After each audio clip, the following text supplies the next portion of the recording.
오늘 우리에게 주신 말씀은 히브리서 10장입니다. 히브리서 10장 19절에서 25절까지의 말씀 한 절씩 교독하고 마지막 25절은 합독하도록 하겠습니다. 히브리서 10장 19절에서 25절까지의 말씀 한 절씩 교독하고 마지막 25절은 합독하겠습니다. 제가 먼저 읽겠습니다. 그러므로 형제들아 우리가 예수의 피를 힘입어 성소에 들어갈 담력을 얻었나니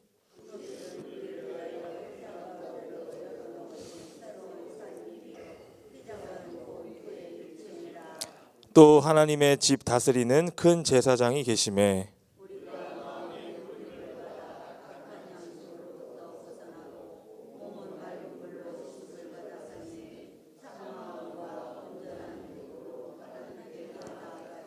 또 약속하신 이는 미쁘시니 우리가 믿는 도리의 소망을 움직이지 말며 굳게 잡고 읽겠습니다. 모이기를 패하는 어떤 사람들의 습관과 같이 하지 말고 오직 권하여 그날이 가까움을 볼수록 더욱 그리하자. 아멘.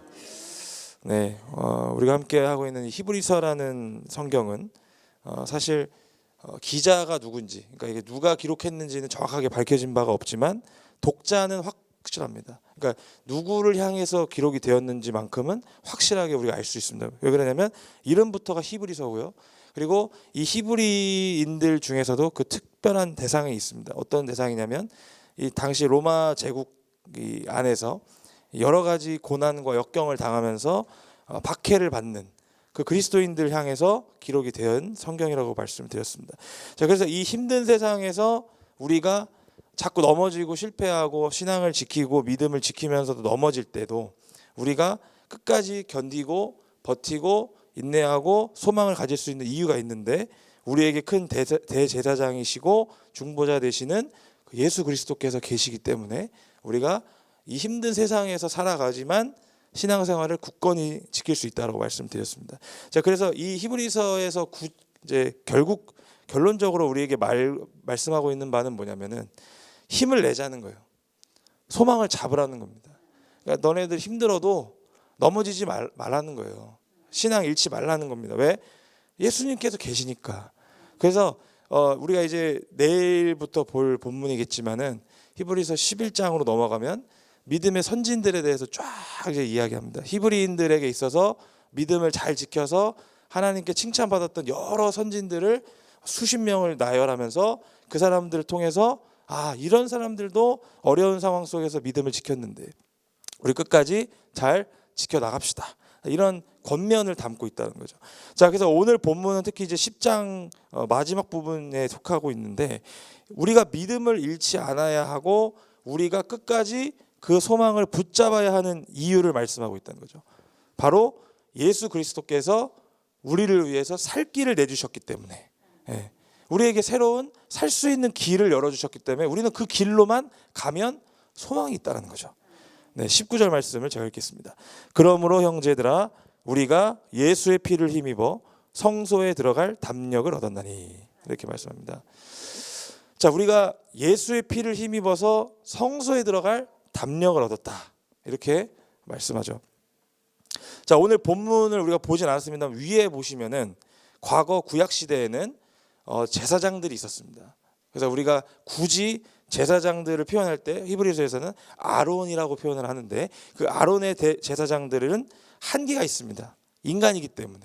그래서 우리의 죄를 확실하게 해결해 줄 수 있는 사람들이 아니죠. 그저 하나님께서 제사장으로 부르시고 구별하셔서 그냥 그 일을 하시게 하시는 그런 역할밖에 안 했는데 그래서 소나 염소의 피로 계속적인 사함이 이루어졌어야 됐다는 거죠. 그래서 하나님께 나아가기 위해서는 반드시 내가 소나 염소나 여러 가지 제물을 가지고 하나님 앞에 나와야 또 그걸 죽여야 피를 흘려야만 우리가 하나님께 나아갈 수 있고 용서받을 수 있고 다시 한번 살 수 있었던 그런 구약시대의 우리의 모습이 있었습니다. 그런데 이제는 한 번의 제사로서 우리를 온전하게 하신 예수 그리스도를 증거하고 있어요. 그러니까 우리는 그 한 번의 제사로서 이제 그 모든 것들을 다 완벽하게 죄를 사하시고 이루신 예수 그리스도만을 따라가면 된다. 이런 메시지를 담고 있다는 거죠. 따라서 우리는 이제 단번에 자기의 몸을 들이셔서 흘리신 그 예수님의 피를 힘입으면 언제나 하나님의 임재를 경험할 수 있는, 그 성소로 나아갈 수 있는 용기를 얻었습니다. 네. 우리는 더 이상 정죄당할 필요가 없고 예수님만 의지하면, 예수 그리스도만 나의 구주로 영접하면 하나님께 나아갈 수 있는 살 길이 열린 거죠. 자, 그래서 우리는 이제 이런 사건을 통해서, 십자가 사건을 통해서 다시 한번 우리의 믿음을 확인해야 된다.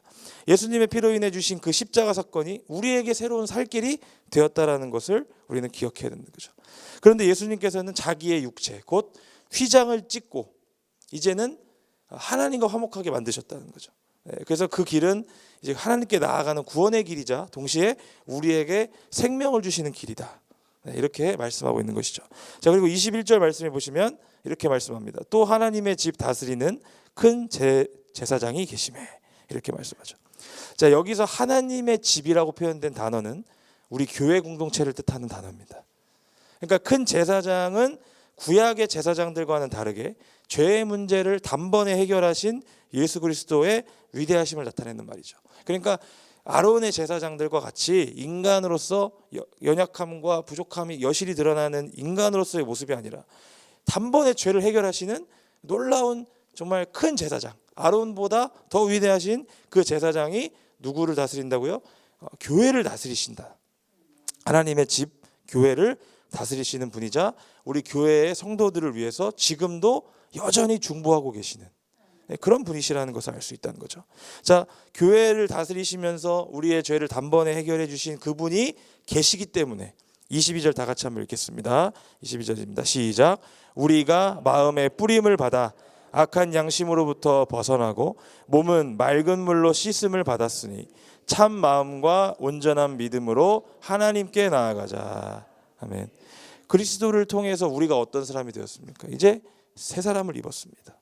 그래서 우리도 우리의 마음도 깨끗해졌고 새로워졌으니까 참 마음, 다시 말하면 진실하고 충성된 마음으로 하나님께 나아가고, 또 온전한 믿음. 우리는 머무르면 안 됩니다. 영적인 성장이 동시에 있어야 돼요. 우리의 믿음은 예수님이 나를 구원해 주셨구나. 나 이제 나 구원받았네. 나 이제 그냥 끝이네 하는 그 머무는 수준의 믿음이 아니라 계속적인 온전한 믿음을 가져야 돼요. 그러기 위해서는 영적으로 성장을 해야 된다는 거죠. 그래야만 하나님께 나아갈 수 있다는 것입니다. 우리는 그런 마음이 필요하다는 거예요. 왜냐하면 우린 더 이상 살 수가 없는 그런 존재였는데 예수님을 통해서 살 길을 열렸으니까 우리는 이제 하나님께 나아갈 때 어떤 마음으로? 참 마음과 온전한 믿음으로 나아가자. 그러니까 계속해서 영적인 성장과 하나님을 향한 진실한 마음으로 나아가자는 거죠. 그러니까 하나님께 영광을 돌리는 모습으로 나아가자라는 것을 권면하고 있는 겁니다. 자, 그리고 23절 말씀은 또 이렇게 말씀합니다. 또 약속하신 이는 미쁘시니 우리가 믿는 도리의 소망을 움직이지 말며 굳게 잡고, 이렇게 말씀합니다. 자, 예수 그리스도는 어떤 분이십니까? 미쁘신 분이에요. 신실하신 분이시라는 거예요. 절대로 우리와 한 약속, 그 언약을 잊으시는 분이 아니시라는 거죠. 하나님께서 말씀하신 그 약속, 어떤 약속입니까? 예수님께서 다시 오신다라는 그 성경의 말씀의 약속, 그것을 신실하게 붙잡는 사람들이 되어야 된다는 거죠. 우리가 믿는 소망은 어떤 소망이냐? 주님께서 다시 오신다. 그러니까 지금 이 세상에서의 삶은 힘들고 어렵고 정말 박해받고 고난이 있고 역경이 오지만 그럼에도 불구하고 그 약속만을 믿으면서 지금 이 시간을 끝까지 힘있게 나아간다는 거죠. 그래서 예수의 피로 인해서 성소에 나갈 담력을 얻은 성도들은 이제 그 피로 우리를 하나님께로 나아가게 하신 예수님을 통해서 어떠한 일이 우리에게 닥치더라도 이길 수 있도록 참 마음을 가지고 또 온전한 믿음을 가지고 흔들리지 않는, 우리가 믿는 도리의 소망, 즉 성경 말씀, 말씀을 굳건히 붙잡고 살아가는 사람들이 되어야 된다는 거죠. 여러분, 단순히 교회를 잘 다닌다고 해서 내가 믿음이 좋은 게 아닙니다. 내가 예배 빠지지 않는다고 해서 믿음이 좋은 게 아니에요. 하나님께서 평가하시는 믿음은 뭐냐면 예수 그리스도께서 그 피를 통해서 나를 하나님께로 인도하심을 믿는 사람이 믿음이 있는 사람입니다. 그리고 또 어떤 사람이 믿음이 있는 사람이냐? 그분의 약속을 믿는 사람이에요. 다시 말하면 다시 오셔서 심판하실 것을 신실하게 끝까지 붙잡을 줄 아는 사람이 믿음이 있는 사람이에요. 단순히 예배 시간에 앉아 있는다고 해서 믿음이 좋은 게 아니고, 내가 단순히 열심히 교회를 다닌다고 해서 믿음이 좋은 것이 아니라, 이러한 정말 단순하지만 우리가 믿는 도리의 소망을 굳건히 붙잡는 사람들이 진짜 믿음의 사람들이라는 거죠. 그래서 우리는 예수님이 큰 대제사장으로서 다스리시는 하나님의 집, 즉 이 교회 공동체를 통해서 믿음을 끝까지 지켜나가야 되는 겁니다. 하나님께서 일부러 주신 거예요. 하나님의 집을. 우리 성도들이 이곳에 거하면서 신앙을 잘 성숙할 수 있고 잘 하나님의 통치하심을 받을 수 있도록 주신 것이죠. 그런데 이걸 혼자 할 수 있냐? 불가능합니다. 우리 성도들 혼자서 신앙생활하는 거 불가능합니다. 신앙생활은 절대로 혼자 하면 안 됩니다. 같이 함께 믿는 사람들끼리 모여서 부르심을 받은 그 공동체, 교회를 통해서 나아가야죠. 우리 24절 25절 말씀을 다 같이 한번 읽어보도록 하겠습니다. 시작. 서로 돌아보아 선함과 선행을 격려하며 모이기를 패하는 어떤 사람들의 습관과 같이 하지 말고 오직 권하여 그날이 가까움을 볼수록 더욱 그리하자. 아멘. 이게 오늘 말씀의 결론입니다. 네. 교회 공동체 안에서 서로 돌아봐야 됩니다. 네. 이 말은 그냥 이렇게 누가 왔나 돌아보는 게 아니라 진심으로 관심을 가지고 돌아볼 줄 아는 마음을 의미하는 것이죠. 그리고 사랑과 선행을 격려하라고 합니다. 그리스도께서 우리에게 어떤 걸 주셨느냐? 사랑을 주셨어요. 또 먼저 선행을 보여주셨습니다. 어떤 모습입니까? 우리를 먼저 안아주시고, 또 포용하시고, 우리 같은 부족한 죄인들을 먼저 받아주셨죠. 자, 그런 모습을 우리에게 은혜로서 주셨던 것처럼 하나님이 몸소 우리에게 그 사랑을 보여주셨듯이 우리도 서로 마땅히 사랑과 선행으로 격려하자. 이러한 말씀이 담겨져 있는 거예요. 우리는 이것을 어떻게 실천할 수 있느냐? 모여야 됩니다. 모여야 됩니다. 얼굴을 보고 몸을 맞대고 서로 이 오프라인에서 만났을 때 가능한 것이죠. 그러니까 모여야 됩니다. 모여야 돼요. 자, 여기서 말하는 모인다라는 말은 진심이 있어야 되고 열정이 있어야 되고 관심이 있어야만 모일 수 있어요. 그리고 성도들이 오해하는 게 뭐냐면 교회만 오면은 그냥 끝이지.